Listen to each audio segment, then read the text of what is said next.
A product has a life cycle, and it looks a bit like this: from development to intro to growth, maturity, and then decline. And in the same way, your strategy should have a life cycle to match that's going to optimize your product in each of those stages.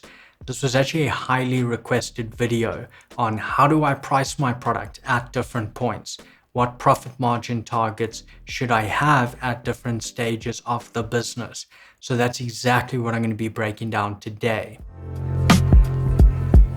Now, YouTube videos also have a life cycle, so please help me with my growth stage and click that like button below. But specifically, I want to focus on 4 subjects. Number 1 is, what are all the different prices that you can actually set for your listing? If you ever go into the back end, you'll see there are a number of different prices.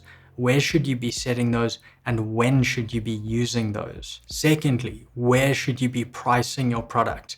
From launch price to your goal sell price or target sell price. Thirdly, profit margins. So from your launch profit margin or launch margin all the way up to your target profit margin. And fourth, PPC ad spend targets. So from your launch TACOS, which we'll explain in a moment, all the way up to your target TACOS. So we are going to begin at the point where your inventory is arriving at the fulfillment center.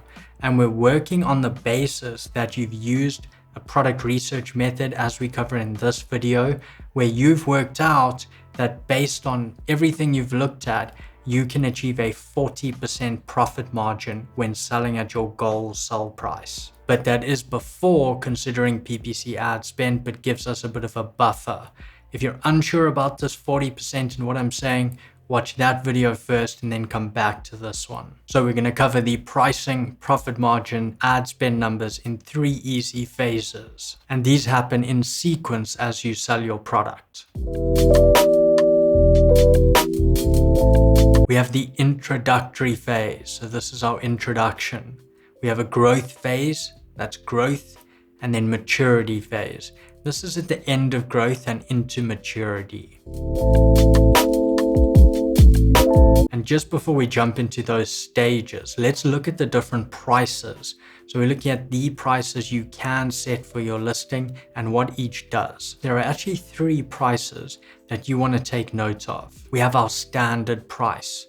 Now this is the main price of your listing and is what customers will pay for your product. We also have another one here called sales price, and you can see it highlights this full area here.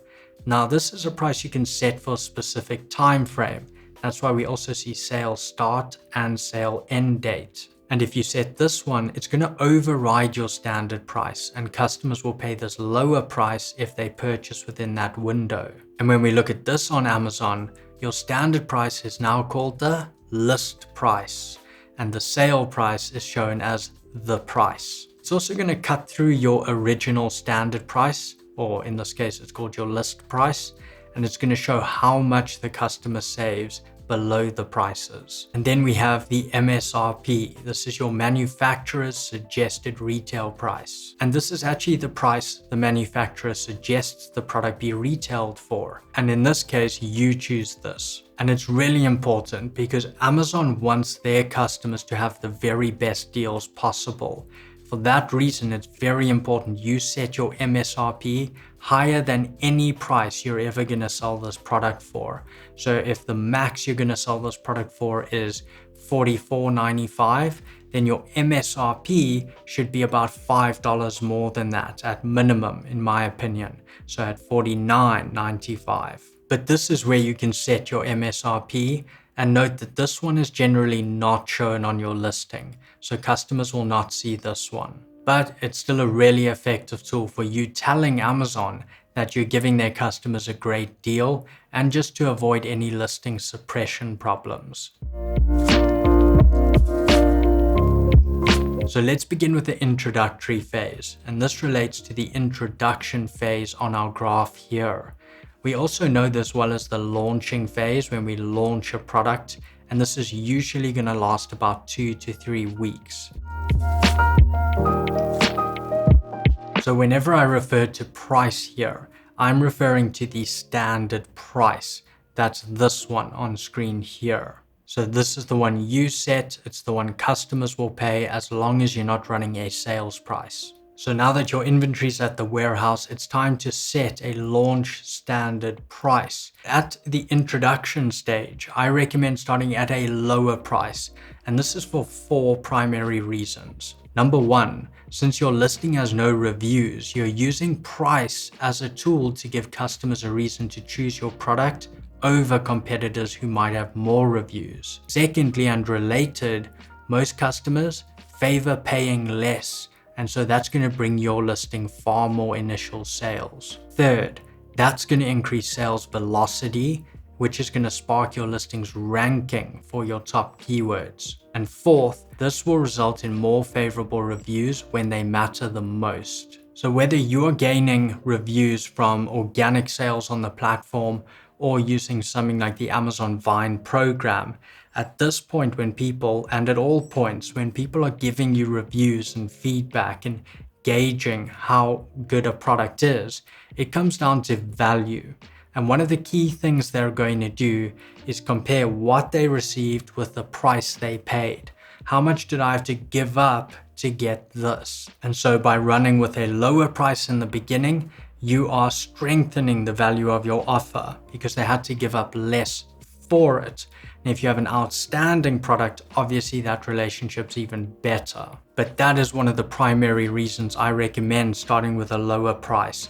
It's also one of the reasons we set the standard price lower. We don't run a sales price, because remember, if you run a sales price, a lot of reviewers, they still want to warn future customers. So they might say something like, well, I got this for 20% off, but I wouldn't pay that much for it.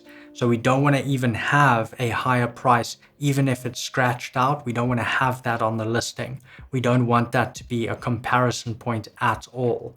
We want to just lower the standard price slightly. And I recommend at this point, setting your standard price to about 10% lower than your goal price. So for example, if your goal sold price is $44.95, at this point I would start out at $39.95. And now that you've set the introductory standard price, the last step here is to set up a coupon clipping. And just to note, these are called coupons in the US and vouchers in the UK and Europe. And the process of creating one is really easy. You're simply going to go to Seller Central, go advertising, then coupons. You're then going to drop in your ASIN that you want to run this coupon for, add it to the coupon clipping, and move through a couple more steps. You're then going to choose percentage off is what I recommend, and set 5% off or 10% off. My preference is just 5% off here. And once that's set up, just submit that and it will be live shortly. And this is actually what a coupon clipping looks like. It's this green badge here. In this example, say 5% with coupon. And these massively increase your click-through rates. That green badge draws eyes to your listing, number 1. 2, it looks like another badge, a little bit of credibility. But thirdly, it's a limited time deal. So customers want to take advantage of that. Even if it sparks their interest to click, that's what you need at this point while launching your product. So higher click-through rate and higher conversion rate here. One of the fortunate benefits here for us sellers is people often do click through, but then they forget to actually clip the coupon. So you actually end up getting full price sales. Of course, a lower price here combined with probably your highest ad spend phase is going to drastically impact profits. This is definitely going to be the lowest in terms of profitability for the product. In fact, very often profits are negative here, and that's totally normal. Now, you know that your profit margin's over 40% at your goal sell price. So for example, for us here at $44.95 sell price, we have a 45% profit margin, making about $20.23 per unit. And that's before considering PPC ad spend. But we're gonna drop to $39.95 as our launch price. That's gonna bring our profit margin back to 40%. So it's a 5% drop in profit margin. And that's something you could use as a rough guide. And that brings us down to about $15.98 per unit in terms of profit. Now, PPC ad spend itself is very difficult to gauge because it's so variable. But using this series up here, the strategy in there, I believe you can get your TACOS down to about 10% over time. And for those who don't know, TACOS stands for Total Advertising Cost of Sales. And you can think of it this way. You're making all these sales, but you're spending all this money on ads, which are helping make those sales.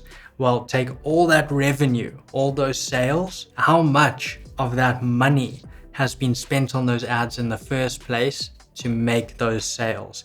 That is TACOS. So if you're making 100 in sales in revenue per day and you're spending $10 on ads that day, then your TACOS is 10%. You're spending 10% of your revenue on ads. Now at this point, it's not going to be anywhere near 10%. It's probably going to be way up at something like 40% TACOS, and then it's going to creep down to about 20% or so over the first few weeks.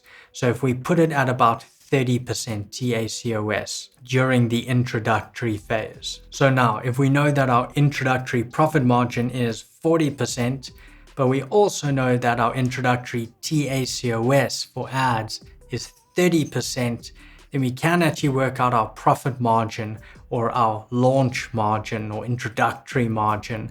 And that's going to be 40% minus 30%, because those are both numbers based on revenue. And so our introductory margin here is going to be 10%. But in short, introductory phase is not going to be profitable at all. Now on the graph, this is where we begin moving toward the end of introduction and toward growth. And this stage lasts another 2 to 3 weeks. So at this point, you're making consistent sales every day. You've hopefully gained a good amount of reviews, and you only want to really start changing prices once reviews have come in a bit. For example, from programs like Amazon Vine. It's because you don't want to have those Vine voices or reviewers see that you've just raised the price drastically, because that could impact the nature of their reviews. But once that stage has occurred, it's time to move on to some price changes. You're now going to begin price raising. You're going to do this by a maximum of $1 each time, and with at least an interval of 2 days between each change. Remember, Amazon is monitoring prices to give customers the best deal. So if you drastically raise the price $5, and then suddenly your sales velocity declines, or you don't make sales for a good amount of time, they may think you're overcharging customers. And in some cases, then Amazon's going to remove the buy box. You're not going to be able to win the buy box, even if you're the only seller on your listing. The problem there is you're going to make far fewer sales, because checking out on your listing is so much more difficult for a customer. But secondly, without the buy box, you cannot run PPC ads. And so it's this nightmarish loop where you need to make some sales to get the buy box back, but you can't advertise to make sales. So you have to end up really lowering the price all the way until you get that buy box back. So to combat that, only raise your price by a max of $1 each time, and then leave intervals before changing it again. What I like to do is ensure my ads are running aggressively immediately after a price change. What I'm telling Amazon is this new price is accepted by customers. I'm running ads aggressively that hopefully helps me make sales at the new price point. Amazon says, cool, customers accept this new price point, and then you continue and repeat. And you're going to repeat that until either you see sales drastically drop off. So you might go, for example, from $44.95 to $46.95, and then sales really just come down. You might return to the prior price point, or you're going to continue to do this until you hit your goal sell price. Now, during this stage, as you're raising that price, so too should you be growing your profit margin. So once we've raised up from $39.95 to $42.95, we're going to be at a 43.1% profit margin. But we've also moved through the least profitable part of PPC. And we're not going to be down to 10% yet, but we should be lower than a 30% TACOS. So we're going to put that at about a 20% TACOS at this point. And that means our growth profit margin is going to be 43.1 minus 20, which leaves us at 23.1% for the growth stage. And again, if you're concerned with optimizing PPC, definitely check out part 2 of that series up here. Now this comes in toward the end of growth and into maturity phase on our graph here, and it's usually going to occur after 4 to 8 weeks of selling. So at this point, you should be at or very near your goal sold price at this point. You should also be maintaining sales because you've now gained more reviews and organic ranking on your keywords.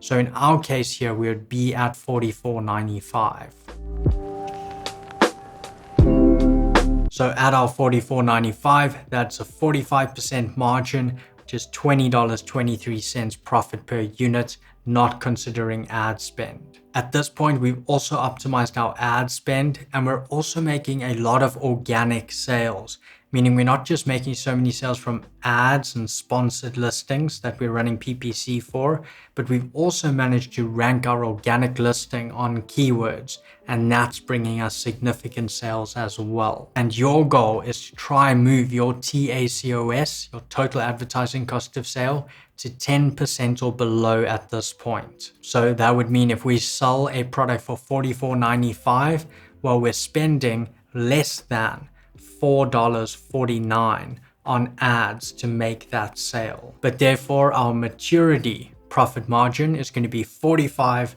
minus 10. And that gives us a 35% maturity profit margin. And before you go, please help me boost the growth stage, or at least extend maturity on this video by dropping me a quick like below. Please sub to the channel, notifications on so you don't miss our next upload. But I do hope this helped shed some light on the different stages products are going to move through and some of the strategies you can use during each. But thank you so much for watching, and I'll catch you in the next video.